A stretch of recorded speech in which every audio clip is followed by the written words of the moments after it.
Normal delivery ആണോ caesarean ആണോ നിങ്ങൾക്ക് സേഫ്? ഞാനിപ്പോൾ പറയുന്നത് ഒരു ഫസ്റ്റ് ആദ്യമായിട്ട് ഗർഭിണിയാവുന്ന ഒരു സ്ത്രീ, ഒരു ടേം ആവുന്നു, മാസം തികയുന്നു. ഈ മാസം തികയുക എന്ന് പറഞ്ഞു കഴിഞ്ഞാൽ ഒരു 37 ആഴ്ചയ്ക്ക് മുകളിൽ 38 ആഴ്ച കഴിയുമ്പോഴാണ് മാസം. അതായത് നമ്മൾ ഡേറ്റ് പറയുന്നതിന് 2 ആഴ്ചത്തിന് മുന്നെയാണ് 38 ആഴ്ച എന്ന് പറയുന്നത്. അപ്പോൾ തൊട്ടാണ് നമ്മൾ യൂഷ്വലി നമ്മൾ ടെർമിനേറ്റ് ചെയ്യണോ വേണ്ടിയോ എന്ന് തീരുമാനിക്കുന്നത്, അത് പ്രസവിപ്പിക്കണോ വേണ്ടിയോ എന്ന് തീരുമാനിക്കുന്നത്. ഓരോരുത്തരിലും വ്യത്യാസം വരാം. ഇപ്പോൾ ഒരു പ്രഷറുള്ള ഒരു പേഷ്യൻറ്റിനോ അല്ലെങ്കിൽ ഷുഗർ ഉള്ളൊരു പേഷ്യൻറ്റിനോ അല്ലെങ്കിൽ പ്ലാസൻ്റെ താഴെ ആയിരിക്കുന്ന ഒരു കണ്ടീഷനോ അങ്ങനെയുള്ള കണ്ടീഷനൊന്നും ഞാൻ ഇതിൻ്റെ അകത്ത് വരുന്നില്ല. ഞാൻ വളരെ ഒരു പ്രശ്നവും ഇല്ലാത്ത ഒരു ഗർഭിണിയുടെ കാര്യമാണ് വരുന്നത്. അപ്പോൾ എന്തായിരിക്കും ഞാൻ ചെയ്യുന്നതെന്ന് പറയാം. അപ്പോൾ ഒരു 38 ആഴ്ചയായി. നമ്മൾ ആ സമയത്ത് ഒരു സ്കാനൊക്കെ കാണും. സ്കാനൊക്കെ നോർമൽ ആണെന്നുണ്ടെങ്കിൽ ഞാൻ പേഷ്യൻറ്റിനെ വിളിക്കുന്നു. ഒന്ന് പെർ വജൈനൽ എക്സാമിനേഷൻ, ഉള്ളു പരിശോധിക്കാൻ വേണ്ടി വിളിക്കുന്നു. പേഷ്യൻറ്റ് വരുന്നു, നമ്മൾ ഉള്ളു പരിശോധിച്ച് നോക്കുന്നു. ഉള്ളു പരിശോധിക്കുമ്പോൾ എന്തൊക്കെയായിരിക്കും ഞാൻ അസസ് ചെയ്യുന്നത്? ആ ഇടുപ്പെല്ലിൻ്റെ വ്യാസം എത്രയുണ്ട്, നമ്മുടെ ഗർഭാശയ മുഖം എന്ന് പറയും. അതായത് നമ്മൾ ആ യൂട്രസിനെ ഒരു ബലൂൺ പോലെ വിചാരിക്കുക. ബലൂണിൻ്റെ നമ്മൾ കെട്ടുന്ന ഭാഗത്തിനെയാണ് സെർവിക്സ് അല്ലെങ്കിൽ ഗർഭാശയ മുഖം എന്ന് പറയുന്നത്. അത് മിക്കവർക്കും അടഞ്ഞായിരിക്കുന്നത്.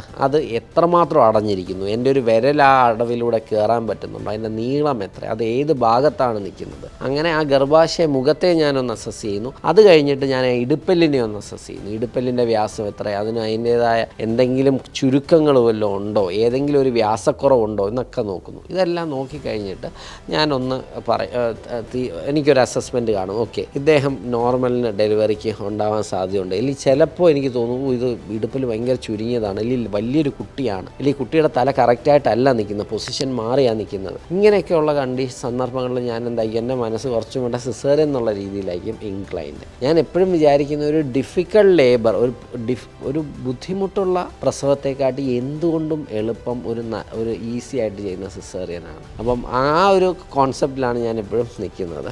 എന്നിട്ട് നമ്മൾ എന്ത് ചെയ്യും, പേഷ്യൻ്റെ അടുത്ത് പറയും, ഒരു കൗൺസിലിംഗ് ചിലപ്പം കൊടുക്കും, എന്തൊക്കെയാണ് നമ്മൾ ചെയ്യാൻ പോകുന്നത്. എന്നിട്ട് നമ്മൾ ആ ടേം അടുപ്പിച്ച്, ആ ഡേറ്റിന് അടുപ്പിച്ച് ഒരു ദിവസം നമ്മൾ അഡ്മിഷൻ പറയും. ഏറ്റവും നല്ലതെന്ന് പറഞ്ഞു കഴിഞ്ഞാൽ വേദനയായിട്ട് വരികയാണ്. അപ്പം പ്രകൃതി തന്നെ ആ ഗർഭാശയ മുഖത്തിനെ, ഞാൻ നേരത്തെ പറഞ്ഞ ആ ബലൂണിൻ്റെ അറ്റത്തുള്ള ആ സെർവിക്സിനെ റെഡിയാക്കി തരുന്നു. അതാണ് പ്രസവവേദനയായിട്ട് വരുമ്പോൾ. പക്ഷേ മിക്കവരും അങ്ങനെ വരാറില്ല.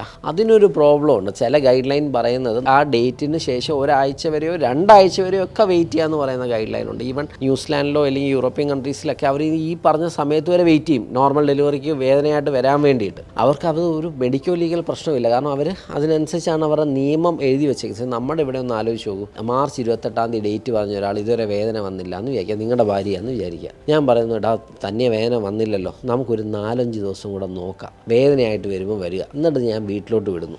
ഈ പെൺകുട്ടിക്ക് ഒരു 3 ദിവസം കഴിയുമ്പോൾ എന്തെങ്കിലും ഒന്ന് പറ്റുന്നു, കുഞ്ഞിൻ്റെ തുടുപ്പ് നിന്ന് പോകുന്നു, അല്ലെങ്കിൽ എന്തെങ്കിലും ഒരു മോശം കാര്യം നടക്കുന്നു, ആ ഡോക്ടറിൻ്റെയോ ആ ഹോസ്പിറ്റലിൻ്റെയോ അവസ്ഥയൊന്ന് ആലോചിച്ചു. അപ്പം പറയാമോ, എൻ്റെ ഗൈഡ് ലൈൻ പറയുന്നുണ്ട് ഡേറ്റ് കഴിഞ്ഞ് ഒരാഴ്ച വരെയോ 2 ആഴ്ച കഴിഞ്ഞ് വരെ വെയിറ്റ് ചെയ്യാന്ന് പറഞ്ഞു കഴിഞ്ഞാൽ ഏതെങ്കിലും ഒരു മാധ്യമം അത് കേൾക്കും? ഇല്ല, ഒന്നും കേൾക്കത്തില്ല. അപ്പം ഡോക്ടർ ഒരു കാരണവശാലും 40 ആഴ്ചയ്ക്ക് മുകളിൽ വെക്കൂല, അവൻ റിസ്ക് എടുക്കാൻ തയ്യാറാവില്ല. അതൊക്കെയാണ് നമ്മുടെ ഒരു ഭയത്തോടെ ചെയ്യുമ്പം നേരിടേണ്ടി വരുന്ന പ്രശ്നങ്ങൾ. ഇനി ഡേറ്റിൽ വരുമ്പം നമ്മൾ എന്തൊക്കെയായിരിക്കും, ഡേറ്റിൽ വരുമ്പം നമുക്കറിയാം സെർവിക്സ് ഇങ്ങനെയാണ്, ഗർഭാശയമുഖം ഇങ്ങനെയാണ്, ഇടുപ്പെല്ല് ഇങ്ങനെയാണ്, എല്ലാം നല്ലതാണെന്ന് വിചാരിക്കുക. അപ്പോൾ ഇനി എന്താണ് എനിക്ക് ചെയ്യേണ്ടത്? ഈ ബലൂണിൻ്റെ അറ്റം അടഞ്ഞിരിക്കുകയാണ്, ഈ അറ്റത്തെ ഇതിങ്ങനെ ഇരിക്കുന്ന അറ്റത്തിനെ എനിക്കിനി തുറക്കണം. ഇത് തുറന്ന് ഒരു 3 സെൻറ്റിമീറ്റർ എത്തുമ്പോഴാണ് യഥാർത്ഥ പ്രസവ വേദന തുടങ്ങുക എന്ന് പറയുന്നത്. ഇതൊരു 3 സെൻറ്റിമീറ്ററിന് ഏകദേശം 10 സെൻറ്റിമീറ്ററോളം വികസനം വരണം. അപ്പം എത്ര സമയം എടുക്കുന്നു അവിടെ ഏകദേശം കറക്റ്റ് പറയുകയാണെങ്കിൽ നമ്മളൊരു മരുന്ന് കൊടുത്തിട്ട് ചെയ്യുകയാണെങ്കിൽ ഏകദേശം ഒരു 14-15 മണിക്കൂറൊക്കെ ചിലപ്പോൾ എടുക്കാം. ഇത് ആദ്യം തൊട്ട് നമ്മളൊന്ന് ചെറിയ പെയിൻ വന്നിട്ട് ഒരു ഫുൾ ഡയലറ്റേഷൻ ആവുന്നവരെ, ചിലവർക്ക് അത് ചിലപ്പോൾ 2-3 മണിക്കൂറിലോ 5-6 മണിക്കൂറിലൊക്കെ നടക്കാം. എന്നാലും 1-2 ദിവസങ്ങൾ. അപ്പോൾ ഞാൻ ചിലപ്പോൾ ആദ്യത്തെ ദിവസം മരുന്ന് കൊടുത്ത് വികസനമൊന്നും ഇല്ലെങ്കിൽ ഞാൻ പറയടാ ഇന്ന് രാത്രി ഒന്നും വേണ്ട, ഇന്നൊന്നും ചെയ്യേണ്ട, നാളെ നമുക്ക് വീണ്ടും നോക്കാമെന്ന് പറയും. ഒരാൾ ചെറിയ പെയിനായിട്ട് കിടക്കുമ്പോൾ ആ ഡോക്ടറുടെ മനസ്സൊന്നാലും ബാക്ക് ഓഫ് മൈൻഡിൽ എപ്പോഴും ഇത് കിടക്കുകയാണ്. ആ ഡോക്ടർ ഭക്ഷണം കഴിക്കുമ്പോഴാണെങ്കിലും സിനിമയ്ക്ക് പോകുമ്പോഴാണെങ്കിലും എന്ത് കാര്യം ചെയ്യുമ്പോഴാണെങ്കിലും അവൻ്റെ മനസ്സിൽ ആ കൊച്ചിന് പെയിനായിട്ട് അവിടെ കിടപ്പുണ്ട്. ഇതൊരു ഒബ്സ്ട്രക്റ്റീഷ്യൻ്റെ മനസ്സിൽ നിന്ന് ആലോചിക്കണം, എപ്പോഴും ടെൻസ്ഡ് ആയിരിക്കും. എന്തായിരിക്കും അതിന് പെയിൻ പ്രോഗ്രസ് ചെയ്യൂ, എന്താവും? നിങ്ങളുടെ പുറത്ത് നിൽക്കുന്ന ആൾക്കാരുടെ മാനസികാവസ്ഥ എങ്ങനെയാണെന്നറിയോ? മെനഞ്ഞാന്ന് ഡോക്ടർ മരുന്ന് വെച്ച് തുടങ്ങിയതാ, ഇതുവരെ വേദന വന്നു, അവളൊക്കാണെങ്കിൽ 3 ദിവസമായിട്ട് വേദനയാണ്. ഡോക്ടർ പറയും ഇന്നാവും എന്തുവാന്ന് അറിഞ്ഞുകൂടാ. ഇതായിരിക്കും ഭാര്യ, അമ്മായിമ്മയും അല്ലെങ്കിൽ അമ്മയും ഭർത്താവും തമ്മിൽ സംസാരിക്കുന്നത്. പാവം മനുഷ്യൻ ആ ഡോക്ടർ അവിടെ നിന്ന് 3 ദിവസമായിട്ട് അവന് നല്ലപോലെ ഭക്ഷണം കഴിക്കാൻ പറ്റില്ല. കാരണം ഒരു 3 ദിവസമായിട്ട് ഒരു പെൺകുട്ടിയെ പ്രസവിക്കാൻ വേണ്ടി വെച്ചേക്കുന്നത് ഇങ്ങനെ ആവുന്ന വേദന തുടങ്ങുന്നതേ ഉള്ളൂ. എന്നിട്ടും അവൻ ഇതെല്ലാം കടിച്ചു വടക്കി വീണ്ടും പോയി പറയും, എടാ 5 ബൈസ്റ്റാൻഡറിൻ്റെ അടുത്ത് പറയും 5 സെൻറ്റിമീറ്ററായി, ഒരു 4 മണിക്കൂറൊക്കെ കാണുമായിരിക്കും. അപ്പോഴും അവരുടെ മുഖം കാണുമ്പോൾ നമുക്ക് പേടിയാവും. ദൈവമേ ഇപ്പം എന്തായിരിക്കും അവരുടെ പ്രതികരണമെന്ന് പറയാൻ പറ്റില്ല. ശരി ഡോക്ടർ, ഇതിന് ലാസ്റ്റിലെ പേടിപ്പിടിക്കുന്ന ചോദ്യം കൂടെ ചോദിക്കും, വേറെ കുഴപ്പമൊന്നുമില്ലല്ലോ ഡോക്ടർ. അതിലാണ് എല്ലാം തീരുന്നത്. നമ്മളെല്ലാം പറഞ്ഞിട്ട് അവർ ചോദിക്കും വേറെ കുഴപ്പമൊന്നുമില്ലല്ലോ. കുഴപ്പം ഉണ്ടാവരുതേ എന്ന് അവരെക്കാട്ടി നമ്മളായിരിക്കും പ്രാർത്ഥിക്കുന്നതെന്ന് അവർക്ക് അറിഞ്ഞുവിടല്ലോ. ഇതൊക്കെ നോക്കുമ്പോഴാണ് ദൈവം ഒന്നാലോചിക്കണം. ഇങ്ങനെ വരുന്നു, എല്ലാം ഓക്കെയാണ്, തല താഴെയാണ്, 1 മണിക്കൂർ കഴിഞ്ഞ് 2 മണിക്കൂർ കഴിഞ്ഞ് ഇറങ്ങുന്നില്ല.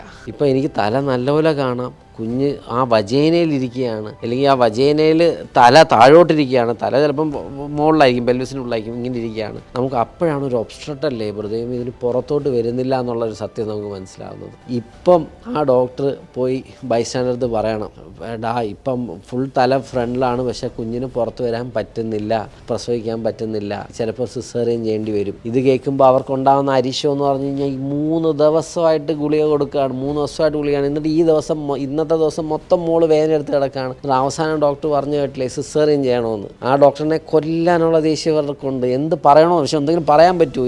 ഇനി സിസേറിയൻ എന്തെങ്കിലും ചെയ്താലോ? ആ ഡോക്ടറിൻ്റെ മനസ്സിലെന്താണ്, ദൈവമേ 10 സെൻറ്റിമീറ്ററായി, തല മൊത്തത്തിൽ താഴെയായി, ഇനി ഞാൻ വയറിൽ കൂടെ എടുക്കുമ്പോൾ എന്തൊക്കെ അപകടങ്ങൾ സംഭവിക്കുക. ആ കുഞ്ഞിൻ്റെ തല താഴെ നിന്ന് എടുത്ത് താഴോട്ട് മുകളിലോട്ട് വരാനുള്ള ബുദ്ധിമുട്ട്. ഈ സമയം കൈ താഴോട്ട് വയറിൽ കൂടെ പോകുമ്പോൾ മൂത്രസഞ്ചിക്ക് ഉണ്ടാകുന്ന കേടുപാടുകൾ ഉണ്ടാകാനുള്ള സാധ്യത, യൂട്രസ് താഴോട്ട് കീറിപ്പോകാനുള്ള സാധ്യത, ഇതൊക്കെ തയ്ക്കാനുള്ള സാഹചര്യങ്ങൾ, ബ്ലീഡിങ് അമിതമാവാനുള്ള സാധ്യത, പേഷ്യൻ്റ് ഷോക്കിൽ പോകാനുള്ള സാധ്യത, PPH പോസ്റ്റ്മോർട്ടം ഹെമറേജ് എന്ന് പറയുന്ന അമിത രക്തസ്രാവം ഉണ്ടാകുന്ന അവസ്ഥ ഉണ്ടാകാനുള്ള സാധ്യത, ഇതൊക്കെയാണ് ആ ഡോക്ടറിൻ്റെ മനസ്സിലൂടെ പോകുന്നത്. ഒരു നോർമൽ സിസേറിയൻ ചെയ്യുന്ന പോലെ അല്ല ഈ അവസാന നിമിഷം സിസേറിയൻ ചെയ്യുന്നത്. എന്നിട്ട് ഇതെല്ലാം ആ എക്സ്പീരിയൻസിൻ്റെയും അവന് കിട്ടിയ ട്രെയിനിങ്ങിൻ്റെ ഒക്കെ ബലത്തിൽ ആ ഒരു സംഭവം വളരെ വളരെ അവൻ്റെ മനസ്സിൻ്റെ ഇത് വിടാതെ തന്നെ അവൻ്റെ കൊച്ചിനെ പുറത്തെടുത്ത് കൊടുക്കുന്നു.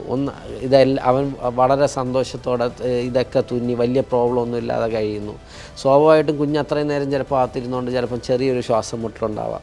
പീഡിയാട്രീഷ്യൻ്റെ കയ്യിലെത്തി, പീഡിയാട്രീഷ്യൻ നോക്കിയവൻ ചെറിയൊരു ശ്വാസം മുട്ടൽ, നമുക്ക് കുറച്ച് നേരം ICUയിൽ വെക്കാമെന്ന് പറഞ്ഞ് കൊണ്ടുപോകുമ്പോഴത്തേക്ക് ബൈസ്റ്റാൻഡർ പറഞ്ഞു ഇങ്ങനെ ചെറിയൊരു ശ്വാസം മുട്ടലുണ്ട്, അമ്മയടുത്ത് പറഞ്ഞു കൊണ്ടുപോവാണ്. അപ്പോൾ ബൈസ്റ്റാൻഡർ ഡോക്ടർ ഇത്രയും നേരം എൻ്റെ മോളെ അവിടെ ഇട്ടിട്ട് ഇത്രയും ചെയ്ത ശേഷം ആ കുഞ്ഞിന് ശ്വാസം മുട്ടൽ വരെ വന്ന് ICUയിൽ വരെ കുഞ്ഞായി. ആ ഡോക്ടർ അപ്പോൾ ആ പാവം ആ ഒബ്സ്ട്രക്റ്റീഷ്യൻ്റെ അവസ്ഥ ഒന്ന് ആലോചിച്ച് നോക്കുക നിങ്ങൾ. ആദ്യം തന്നെ പറയാണ് ഇറങ്ങാൻ ഇച്ചിരി ബുദ്ധിമുട്ടായിരിക്കും, നമുക്ക് സിസേറിയൻ ആണെങ്കിൽ സിസേറിയൻ ചെയ്യാം എന്ന് പറഞ്ഞ് 1 മണിക്കൂറിൽ തീരുന്നതല്ലേ ഒരു ഡോക്ടറെ സംബന്ധിച്ചോളം ഒരു സമാധാനം. പക്ഷേ അതൊരു ഞാൻ പറഞ്ഞു സിസേറിയനായ കോംപ്ലിക്കേഷൻ, സിസേറിയൻ സപ്പോർട്ട് ചെയ്യുകയല്ല. എന്നാലും ഒരു നോർമൽ വജൈനൽ ഡെലിവറിക്കിടയിൽ ഒരു ഒബ്സ്ട്രക്റ്റീഷ്യൻ കടന്നു പോകുന്ന കാര്യങ്ങളെക്കുറിച്ച് ഞാൻ ജസ്റ്റ് ഒന്ന് പറഞ്ഞു തന്നെയാണ്. പക്ഷേ ആക്ച്വലി യഥാർത്ഥത്തിൽ ഒരു ഹോസ്പിറ്റലും, ഞാൻ പറഞ്ഞ കേരളത്തിൽ നിന്നല്ല ലോകത്തിലൊരു ഹോസ്പിറ്റലും എനിക്ക് തോന്നുന്നില്ല കാശിന് വേണ്ടി ആരെങ്കിലും എനിക്ക് ഇന്ന രൂപ ഇത്രയും കിട്ടും എന്ന് വിചാരിച്ചിട്ട് സിസേറിയൻ ചെയ്യുന്നത്. കാരണം വലിയ കാശൊന്നും സിസേറിയൻ ചെയ്യുന്ന പോലെ കിട്ടുന്നില്ല, അതാണ് യഥാർത്ഥത്തിൽ സത്യം. ഇപ്പം തന്നെ പല ഹോസ്പിറ്റലും നോർമൽ ഡെലിവറി ആണെങ്കിലും സിസേറിയൻ ആണെങ്കിലും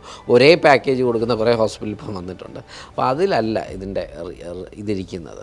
അപ്പം ഡെഫിനറ്റ്ലി ഡോക്ടറിന് ഏതാണ് ഇഷ്ടമാണ്, എനിക്ക് ഏതാണ് ഇഷ്ടമുള്ളതെന്ന് ചോദിച്ചു കഴിഞ്ഞാൽ എളുപ്പത്തിൽ പ്രസവിക്കുമെന്ന് തോന്നുന്ന ഒരു പ്രവചനൽ എക്സാമിനേഷൻ ഉള്ളു നോക്കുമ്പോൾ എനിക്ക് എളുപ്പത്തിൽ പ്രസവിക്കാൻ സാധ്യതയുണ്ടെങ്കിൽ ഞാൻ പ്രസവത്തിന് തന്നെ വെക്കുകയും, എന്നാൽ എനിക്ക് അങ്ങനെ തോന്നുന്നില്ല, ശരിക്കും കഷ്ടപ്പെടേണ്ടി വരുമെന്ന് തോന്നുവാണെങ്കിൽ ഞാൻ നേരത്തെ തന്നെ പേഷ്യൻ്റ് എടുത്ത് പറഞ്ഞു സിസേറിയൻ എന്നുള്ളൊരവസ്ഥയിലോട്ട് പോവുകയും ചെയ്യും. ഇനി നിങ്ങൾ തീരുമാനിക്കും നോർമൽ ഡെലിവറി വേണോ സിസേറിയൻ വേണോ.